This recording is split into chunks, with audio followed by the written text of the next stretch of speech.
अस्सलामुअलैकुम, welcome back to Kashish vibes. Hello everyone. तो आज है बारात का दिन और फैज़ान ने बहुत मेहनत से ये डेकोरेशन की थी और जब मैं सुबह उठी तो देखा कि ये सारी की सारी लाइट्स लटक कर नीचे आ रही हैं क्योंकि इनका सपोर्ट जो है वो लूज़ है और यहाँ से बैलून भी फट चुका था और कुछ समझ ही नहीं आ रही थी कि क्या करना है। तो मैंने फैज़ान से बोला कि भाई इसको आप छोड़ दो, इतनी मेहनत करे हो, 2 बार लाइट्स लगाने और निकालने के बाद ये हालत हुई है। तो फिर मैंने इनसे कहा कि ये आप लाइट सारी उतार दो। लग तो बहुत कूल रही थी लेकिन लटक गई थी, हमारे सर के नीचे आ रही थी, तो ये हमने जो है हटवा दी। खैर, ये करवाने के बाद सास और नंद का आपस में हो रहा है झगड़ा कपड़ों को लेके। और दूसरी चीज़ ये कि काफ़ी टाइम बाद मैं आई हूँ व्लॉगिंग के लिए। बहुत ज़्यादा बीच में अप्स एंड डाउन हुए और फिर मैं बहुत ज़्यादा मसरूफ़ हो गई, देन ईद आ गई, फिर और मेरी बहन की बेटी हो गई। सो खैर, पुराने जितने भी ड्राफ्ट्स हैं वो क्लियर करने लगी हूँ, उसके बाद आपको डेली व्लॉग्स अपडेट्स मिलती रहेंगी। नंद कह रही थी सास को कि मैं आपका जोड़ा लूँगी जो आपने सिलवाया है, और इस बात पे हो रही थी बहुत बहस और टाइम हमारे पास कम था, शाम में आ जाना था। लड़के वालों ने भी बहुत सारी खूब तैयारियां करनी थी। लड़ाई झगड़ा ख़त्म करने के बाद ये सारे भागे ऊपर और वो लगी हुई थी बहुत ज़्यादा भूख। तो फिर मैंने मुस्कान से कहा कि खाना निकाल लेते हैं, शाम तो हो गई है, खाना खाते हैं और फिर बाकी के काम करते हैं। और इतने में आ गए थे मम्मा लोग हमारे घर पे और छोटी सी शहज़ादी मिन्हा, और हम इसके साथ जो है ना यहाँ पे खेल रहे थे इसको सूटकेस में डाल के, क्योंकि मैंने करना था सूटकेस गाँव के लिए पैक। हमने गाँव भी जाना था नेक्स्ट डे, तो ये मैं लगी हुई थी सूटकेस निकाल के पैकिंग करने में। मैंने निकाले सारे अपने कपड़े और डाल दिए बैग में, और लास्ट में रह गई थी ज्वेलरी, तो मैंने ये ब्लैक शॉपर में इसमें ज्वेलरी डाली और ये भी डाल के बैग बंद कर दिया। शॉल उठा ली है, ड्रेसेस उठा लिए हैं, आसिफ का अपर उठा लिया है, सारी तमाम चीज़ें रख के मैंने इसे बंद कर दिया क्योंकि मेहमान आ जाते तो टाइम ना होता मेरे पास। और फिर इतने में यही हुआ कि मेहमान आना शुरू हो गए थे, सारे मेरे मामू लोग आ चुके थे और यहाँ ज़ैनब का बहुत ज़्यादा मूड ख़राब है। ये बिगड़ी भी इस वजह से हैं क्योंकि इन्हें फ़्रॉक चाहिए, क्योंकि सब आज फ़्रॉक पहन के आई हुई हैं इनकी कज़न्स, और इनको भी ऐसी प्यारी सी मैक्सी चाहिए जो कि पाँव तक हो, बिल्कुल नीचे नीचे तक, और इनके निबान्स हम लोग पूरी नहीं कर पा रहे थे। मम्मा लेकर नहीं आई थी इसकी फ़्रॉक और ये नचा रही थी, कह रही थी कि फ़्रॉक चाहिए, क्योंकि बाकी बच्चों ने भी सब ने फ़्रॉक पहनी हुई थी, तो ये अपना दिल छोटा कर रही थी। इधर तो पागल नहीं हैं आप। हाय हाय हाय व्लॉग्स। अच्छा, ये हमने वैसे ही बस चमले मार ली थी क्योंकि मुझे लगा कि हो सकता है कि निकाह यहाँ पे बिठा कर करें और दूल्हे को यहाँ पे ले आएँ, लेकिन ऐसा कोई सीन नहीं हुआ था। मेरे रूम में जाके ही बिठाया था और वहाँ पे निकाह हुआ था, लेकिन हम लोगों ने हॉल भी सेट कर दिया था कि अगर निकाह यहाँ पर हुआ तो हम सोफ़ा वगैरह लगा के सारी सेटिंग कर देंगे। और इतने में मैं और मुस्कान बिल्कुल रेडी हो गए और रेडी होने के बाद हमने वीडियोज़ वगैरह बनाई। मामू ने फरमाइश कर दी थी कि मिठाई खानी है भाई, चमचम मंगवा लो, तो मैंने चमचम मंगवाई और फिर सबको मिठाई दी। इतने में ख़बर मिली कि सोमिया का यहाँ आते हुए एक्सीडेंट हो गया है और ये बेचारी आई है यहाँ पे पट्टियाँ शट्टियाँ करवा के, हाथ पाँव में ज़ख़म हो गए थे इसके, और फिर ये रेडी हुई है। मैंने अपने मियाँ से मंगवाए थे गजरे और उन्होंने जब गजरे ला कर दिए मुझे तो मैंने अपने दोनों हाथों में डाले, और मुझे तो ऐसा लगता है कि गजरों के बगैर हाथ अधूरे हैं। और फिर मैं जब नीचे रूम में आई वापस मेहमानों को डील करके, यहाँ पर सारे बैठे हुए गप्पे मार रहे थे और दुल्हनिया मैडम ब्लू ड्रेस पहनी हुई बैठी हुई हैं, सुकून से अपनी बारात का वेट कर रही हैं और चिल मार रही हैं। ये मेरे हाथ में पहला लिफाफा आ चुका था बारात का। इतना मुश्किल हो रहा है, इतना झबला पहन के, इतनी हैवी मैक्सी पहन के सीढ़ियाँ चढ़ के ऊपर जाओ, फिर नीचे आओ, फिर ऊपर जाओ, फिर नीचे आओ, और फिर पूरे घर में इसके साथ पोछा लगाओ। ये इसकी मेहंदी का रंग पता नहीं क्यों कम आया है इतनी, इसीलिए मैंने लगा दी थी एक दिन पहले ताकि ये पूरा दिन लगा के रखे। बाय द वे, मामू लोग यहाँ पे सारे हंसी मजाक कर रहे थे, एंजॉय कर रहे थे, और फिर थोड़ी देर बाद यहाँ पर डांस वांस किया इन लोगों ने, सब ने बहुत इन्जॉय किया। साउंड तो मैं लगा नहीं सकती, कॉपीराइट इशू यू नो। सारे एंजॉय कर रहे थे, मामू लोगों ने सब ने एंजॉय किया, और फिर थोड़ी देर बाद ये यहाँ पे वो कौन सा गाना है रहमान डकैत का वो लगा के यहाँ पे सारे शुरू हो गए, ठूस ठूस बूज बूज पकड़े डाले सबने। और यहाँ पे ज़ैनब जो रो रही थी, पापा उसको मना रहे थे। पूरे इवेंट में जो है ना सबसे ज़्यादा बेचारी ज़ैनब उदास थी अपनी मैक्सी को लेके। खैर, बाय द वे, ये देखें लाइट हमने कनेक्ट की थी बैटरी पे, तो उसके बाद ये कितनी ज़बरदस्त वॉल लग रही थी और यहाँ नीचे सोफ़ा लगना था। फिर यहाँ पे आ गई हमारी खाला मैडम डांस करने के लिए, उतर गई फ्लोर पे, और फिर इतने में आ गए लड़के वाले। भाई लड़के वाले जो है ना भटक चुके थे, उनका सीन ये हुआ था कि वो सराब घोट की तरफ भटक गए थे और लेट हो गए। फिर जैसे ही हमें पता लगा लड़के वाले आ गए तो हम भागे भागे गए, हमने प्लेट्स निकाली जो हाथ लगी और फिर हमने उसमें फ्लावर्स निकाले, और यहाँ पर आया लड़की का सामान जिसमें उसकी बारात का जोड़ा वगैरह और रिली वगैरह कुछ चीज़ें थी, और फिर इन लोगों ने खूब डांस किया और पुरजोश होकर जो है बहुत ही खूबसूरत तरीके से ये लोग लड़की लेने के लिए आए। इधर बेचारे मर्द हजरात शरीफों की तरह खड़े हुए थे कि यार इतनी सारी लेडीज़ के बीच में हम कहाँ फंस गए, हमें तो बिल्कुल दरवाजे पे धकेल दिया इन लोगों ने। और यहाँ पर खूब यहाँ एंजॉयमेंट चल रही थी भाई, नाच गाना चल रहा था, थकन तो फील ही नहीं हो रही थी इन लोगों को बिल्कुल। इधर मेरे मामू सही बच्चों के साथ एंजॉय कर रहे थे, साथ साथ यहाँ पर सही ये लोग अपना एंजॉय कर रहे थे और वहाँ वो लोग अपना एंजॉय कर रहे थे। कुछ समझ आए ना आए भाई, तालियां बजानी, हमने एंजॉय करना है। क्योंकि लेडीज़ जो है वो अपने सिंधी गाने गा रही थी, सिंधी सॉन्ग्स गा रही थी और यहाँ इन लोगों को कुछ समझ नहीं आ रहा था, लेकिन बस ये अपना एंजॉय कर रहे थे।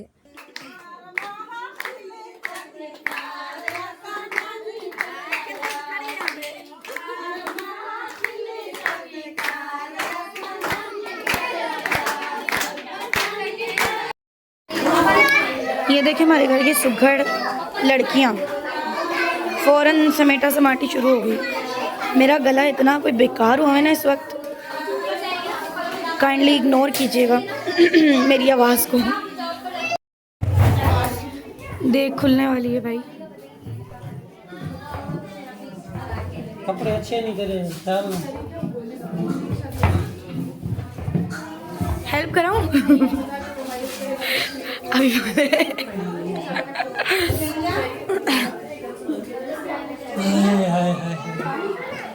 बिस्मिल्लाह बिस्मिल्लाह। गरम है, गरम है, नहीं गरम है। अल्लाह पाक बरकत करे भाई इसमें। बस सुने गजलानी को बोल दे पानी का पीने पे खांसी के है। फिर हमने लगाया फ़ौरन से खाना, क्योंकि भाई लड़के वाले इतना लेट हो चुके थे, 1 बजे रात में खाना लगा है, क्योंकि ज़ाहिर है खाना इकट्ठे लगना था और लड़के वाले बहुत ज़्यादा लेट थे। एक्चुअली वो 7-8 घंटे का सफ़र करके आ रहे थे गांव से, और फिर सेकंड ये कि वो भटक भी गए थे रास्ते में, मतलब रास्ता भूल गए थे, इस वजह से इतना लेट हो गया था, रात के 1 बज गए थे। खैर फिर बाहर हम लोगों ने चाय शाय बनाई और चाय शाय पी, घर में चाय बनी। बच्चे कुछ लेट गए थे, कुछ सो गए थे, जाने वाले कुछ चले गए थे जो हमारी तरफ के थे। और फिर उसके बाद रस्म होनी थी, कोई रात के 3 बज रहे थे, 3 साढ़े 3 बज रहे थे, और फिर रस्म के लिए ऊपर जाना था मिठाइयाँ लेके जहाँ दूल्हा बैठा हुआ था। तो मैंने पकड़ ली मिठाई की ट्रे और ऊपर जाते हैं। और यहाँ पर जिसको सिंधी समझ आए वो समझ जाएगा कि बहस किस बात पे हो रही है। यहाँ पैसों पे बहस होगी, यानी जो मिठाई खाएगा वो पैसे भी देगा, तो ये रस्म होती है। तो मैं भी पकड़ के ट्रे बड़े मज़े से ले गई कि यार मज़ा आएगा, पैसे मिलेंगे पैसे। बिस्मिल्लाहिर्रहमानिर्रहीम। फिर वजह से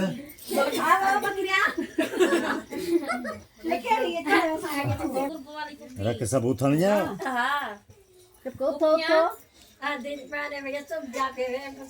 डबल 400 डबल पैसे शायद तू भी शायद हां ना हिक 400 तो हिक दे बराबर पैसे गल एक केड़ी की से एक जैसे एक दे पैसे दूजे से डबल थी, केड़ा फर्क पोसी? हां हां फर्क है बा। हेलो एक खासी तो पैसे कुछ कातर दी से सही है ले करे यार, तू ना खा तो पैसे सब गिनो। हां ये दे तू खासी तो कातर दी या दो दिन ना ना आंटी हिकड़ी तेरी फ्री है। हां मेरी फ्री हाँ चाओ पूरी कितना सिकरा तू सा खाओ तो कढो ना जे खासी तो पीछे पैसे भी तुले रखे सी। आओ सब आओ भरी आई एक मिठाई के आबिद भाई 5000 देंगे। आधी कर दी आपने, 5000 के आधे हो गए। मसला ही कोई अब ए कम है अन्या मज सपूंदा अन्या ब्याथी सी जान। हां फर्क कौन पोसी इत खबर पोसी ये पीछे ही रखूं वो जो सुते पेरो ने मणी ना भागा पैसे उवे देवन तू जाते तो फिर नहीं मैंने तेरी नींद रखी है तो खासा नु पई है हिसाब कोई ते हेर के खाओ पियो मैं पोते कनी पैसे देवने पोसनी पैसे देवने पोसनी बराबर सजा डिश खा जे जो आख्या मामी के उड़े न रसम पूरी कीजिए तू हिकड़ा खा। हां ए हुन पे या कुल ले दी हां उन्हें को अपन रेस में पैसे गिन सुने ना होटल रखे सी ओ सजा मेरा भरन आप तेरे शक्ल पर हां दिखी ना जी हां को पास कर लेंदी है ओ हाँ भाई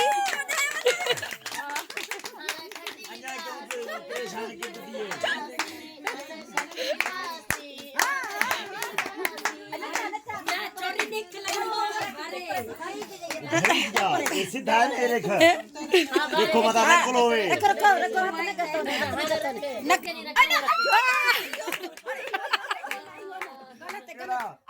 हजार आ जाने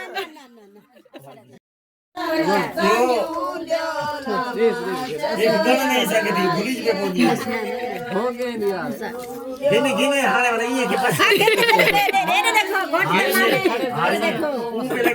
एक मिनट, एक बात बताऊं, चाचू को तो मिठाई भी नहीं मिली, फिर भी दिए उन्होंने। मैंने खा के कहानी आपने तो भांडा ही फोड़ दिया। सही तो हाथ ना लेती ये अल्लाह, हिकड़ी शय चाहिए वीडियो लंबी हो गई, अभी नहीं मोटेगी। नहीं नहीं नहीं नहीं है, चाचू को दिए। मम्मा चुप, कंजूस गोट दा भिरा है ए दिल वो हिकड़ी शय खाती है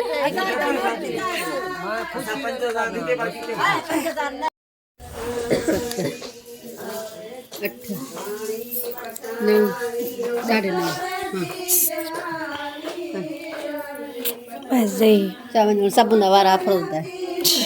अच्छा जी, ये पैसे मेरे हवाले नहीं आए थे, मेरे मियाँ ने ले लिए थे क्योंकि ख़र्चा उन्होंने किया था सारा, तो कहा मैं रखूँगा। और यहाँ पर दुल्हन तैयार हो रही थी और फिर इतने में हो गई सुबह, फजर की अज़ानों के बाद रोशनी हो गई थी और बहुत ही हसीन मौसम हो रहा था।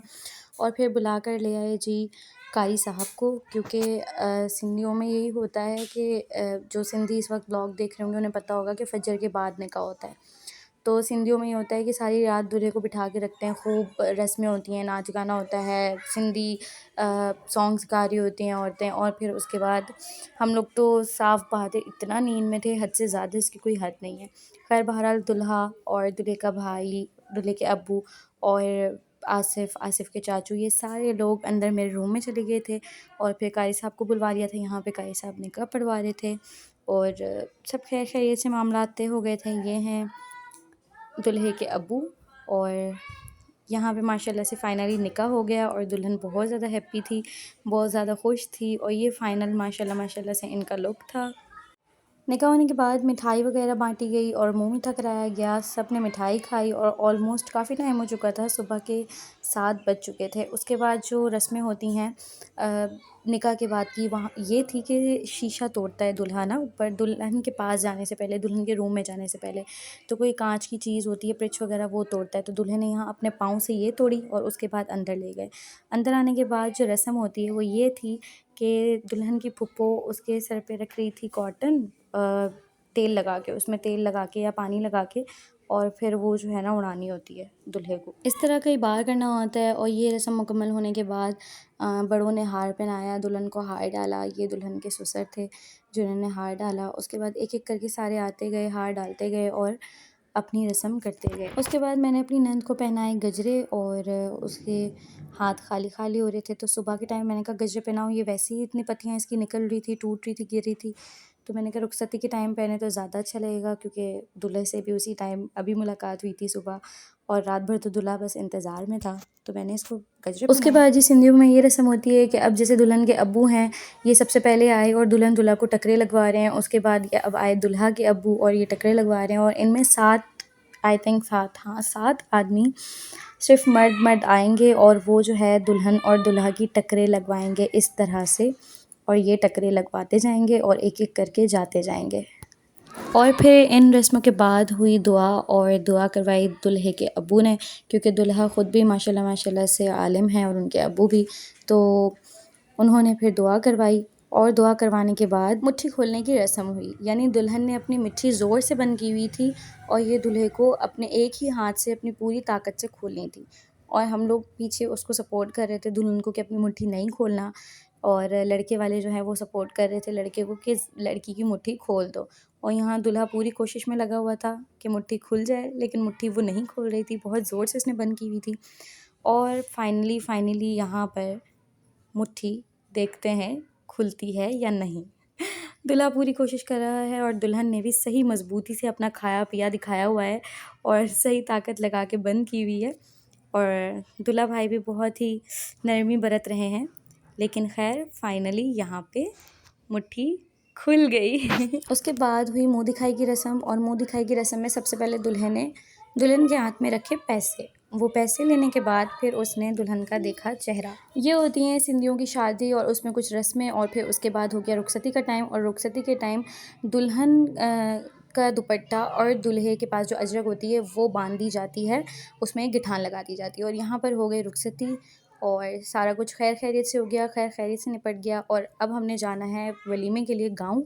तो आज बहुत काम है, घर बहुत फैला हुआ है, घर की सफाई करनी है और फिर गाँव की तैयारी करनी है। तो अब आप लोगों को मैं दिखाऊंगी नेक्स्ट व्लॉग में कि हम लोगों ने क्या कुछ प्रिपरेशन की और वहाँ गाँव में क्या रस्में हुई। सो तब तक के लिए अल्लाह हाफिज़।